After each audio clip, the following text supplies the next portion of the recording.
ভারত থেকে বাংলাদেশে পুশিন ঠেকাতে সীমান্তে কাঁটাতারের ওপারে গ্রামবাসীদের সঙ্গে পাহারায় বাংলাদেশের সীমান্তরক্ষী বাহিনী।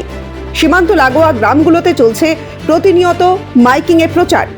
আমরা বিজিবি সদস্য দিনে রাত্রে সীমান্ত এলাকায় নিয়োজিত আছি এই পুশিং প্রতিরোধের জন্য, এবং এই পুশিং প্রতিরোধে বিজিবি সদস্যের সঙ্গে স্থানীয় গ্রামবাসী, আনসার বিজিবি সদস্য সবাই সচেতন হয়ে বিজেপিকে সহযোগিতা করতেছে। এই সহযোগিতা আমরা কামনা করি, কারণ এই পুশিং বাংলাদেশের জন্য একটা বিরাট হুমকি স্বরূপ হয়ে দাঁড়াবে। তাই আমরা কখনো পুশিং হতে দেব না। রাতের অন্ধকারে দেখা যাচ্ছে ভয়ানক চিত্র। বিজিবির সঙ্গে হাতে বাঁশ লাঠি নিয়ে পাহারায় রয়েছে গ্রামবাসী। রাজ্যে ক্ষমতায় আসার পরেই বিজেপি সরকার সিদ্ধান্ত নেয় অনুপ্রবেশকারীদের পুশব্যাক করা হবে, আর ঠিক সেই মতোই জেলায় জেলায় তৈরি হয়েছে হোল্ডিং সেন্টার। পরে বিএসএফ এর পক্ষ থেকে বাংলাদেশে ফেরত পাঠানো হচ্ছে। এই আবহের মধ্যেই বাংলাদেশে পুশিং ঠেকাতে কাঁটাতারের ওপারে বিজিবির সঙ্গে বাংলাদেশের গ্রামবাসীরা পাহারা দিচ্ছেন। উঠে এসেছে সেই ছবি। বাংলাদেশের মেহেরপুর জেলায় এরকম দৃশ্য ইতিমধ্যেই লক্ষ্য করা গিয়েছে।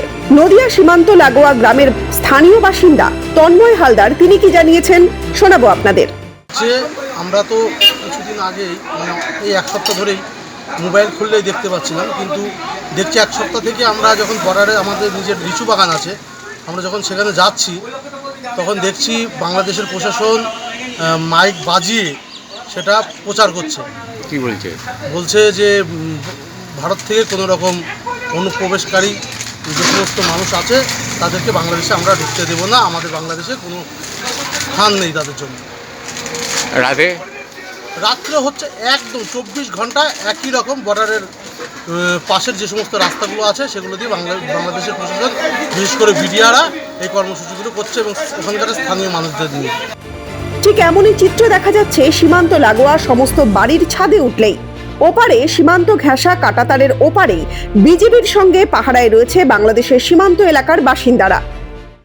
আমরা রাতের বেলায় যখন ছাদে উঠি তখন দেখি লাইট নিয়ে বাংলাদেশের লোক ঘোরাফেরা করছে বিভিন্ন দিকে, আমাদের বর্ডারের দিকে আমাদের দিকে লাইট মারছে।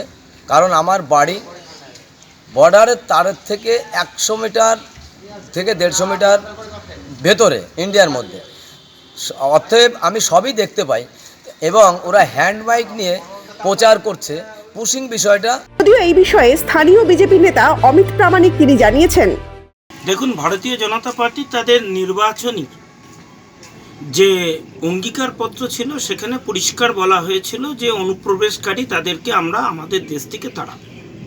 ভারত সরকার এই বিষয়ে একটা নিয়ম তৈরি করেছে, সেখানে অবৈধ অনুপ্রবেশকারীদেরকে ভারতবর্ষে রাখা যাবে না। ওরা নিজস্ব সেনাবাহিনী কম, তাই জামাতি ইসলামের লোকজন নিয়ে তারা বর্ডারের বিভিন্ন রকম উত্তেজনামূলক ভাষণ দিয়ে বেড়াচ্ছে। তো এই ভাষণ দিয়ে কোনো লাভ নেই। টুডে আর টুমরো তাদেরকে ওই দেশে যেতেই হবে। তারা প্রয়োজন হলে আন্তর্জাতিক আদালতে যাক।